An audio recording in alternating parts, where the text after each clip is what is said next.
all, Nelson Mandela. I mean, obviously, he's an inspirational figure for many people across the political spectrum, allegedly, which is quite interesting. But just for myself, I remember the day that Mandela left prison or was freed from jail. I spent the whole day sitting in front of the TV with my mother, who was in tears all day. And I was raised by my mother and my father to support the liberation movements of all the southern continents, be it the Sandinistas, or the Vietnamese, or the Zimbabweans, and Angolans, etc. And the South African struggle was absolutely there as well. Connect to is that I'm an anti-apartheid activist, and I spent a good 3 or 4 years of my youth in London standing outside the South African embassy in Trafalgar Square. The 24-hour-a-day picket that there was there for 4 years. People just were out there 24 hours a day, sleeping on the pavement, protesting apartheid. And every weekend we'd be joined by the day trippers, as we called them, but the people who would come and join us to toi, to protest, to sing liberation songs, and we learnt them. And I still remember the steps, you know. Mamba Mokono Mandela. So you don't forget them. But I think one of the things that dramatically was reinforced to me this very week was, even though we knew all these facts about Mandela and about the liberation struggle, about the ANC and about Thatcher being such a complete bastard and supporting apartheid, we didn't really understand what the lives of South Africans were. We did not really have a proper understanding of just how pervasive apartheid was. And I suppose the relevance of it to us as a sort of critical practitioners of critical, you know, of people of the oppressed, the pedagogy of the oppressed, what we're about is community people standing up for themselves, feeling a sense of self-worth and pride, and, you know, not internalizing what the oppressor says about us. Well, if there's one place where... when you can celebrate your own entity. You need to meditate on your identity and find out who you really are. Because when you truly understand your purpose, there's no more need to worship superstars. I'm one woman, and I'm standing up, and I want to speak for all these other women that have had to live for years and years in silence. And that, for me, Mandela, although his vision was, you know, to see everyone, I mean, he's seen the big picture. It wasn't just his home country, his people. He's seen that this was affecting everyone. It was a global pandemic. He was the one that decided that to protect women, you know, we have to educate them, we have to give them access to sex education, contraception, whatever. And he was the first, he was probably the strongest voice ever that has stood up and said, no, listen, as women, we are here too.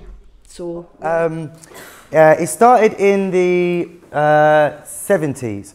So just to put it into context, Anne Hope and Sally Timmel, who were mentioned, who are the authors of these books. Anne Hope's from South Africa. She was in exile for 17 years because of her activism in the anti-apartheid movement.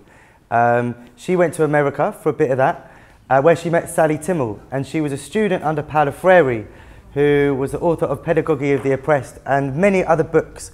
Pedagogy of Hope, Pedagogy of the Heart, Learning to Question, all tools in the principles of popular education for social change, for movement building, to challenge injustice, and to confront it, and to transform our world, essentially. She then came back to Kenya. She wasn't allowed into South Africa after she'd studied with Paulo Freire. Steve Biko got in contact with Anne Hope. Steve Biko, who will flesh out more this evening, was the founder, one of the founders of the Black Consciousness movement, who coined many phrases, but particularly relevant is the biggest weapon in the hands of the oppressor is your mind. What the Black Consciousness movement said amongst the wider anti-apartheid movement is, before you can expect to get physical liberation from the oppressor, in that context, racism and white supremacy, you have to have psychological liberation and not internalize all the prejudices and stigmas and fears that the oppressor wants you to believe. In that context, he also coined the term black is beautiful, to reinstill pride and dignity in an oppressed population. And of course, these principles are very relevant to what we're facing now, under austerity, under the social and economic war. Apartheid, some people say, that we're facing in the UK. However, the amount of information that's available to everyone now shows that when you decide to become an independent learner, all the tools are there.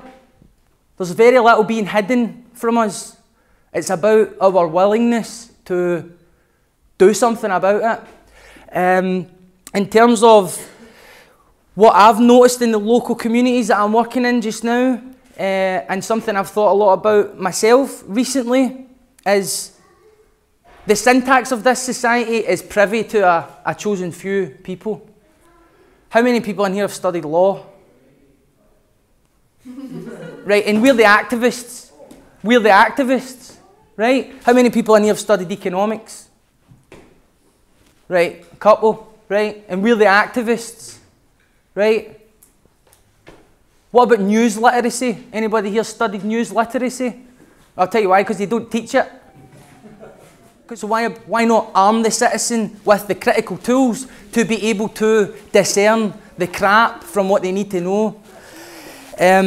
For example, I would maybe be getting called naive for saying this by some people, but why can you not expect most citizens to be able to represent themselves in a civil court? Why do we need a lawyer? And so I feel it's important for us to recognise that yes, we must struggle against oppression, and we must struggle and we must continue to resist. But I feel we also have to recognise that we are not just resisting for resisting's sake, and part of that must be about a politics of transformation, not just a politics of resistance, because what are we fighting for? And a lot of the time we focus on what we're fighting against, and we're really good at that, but sometimes we're not so clear on what are the changes that we are trying to bring about.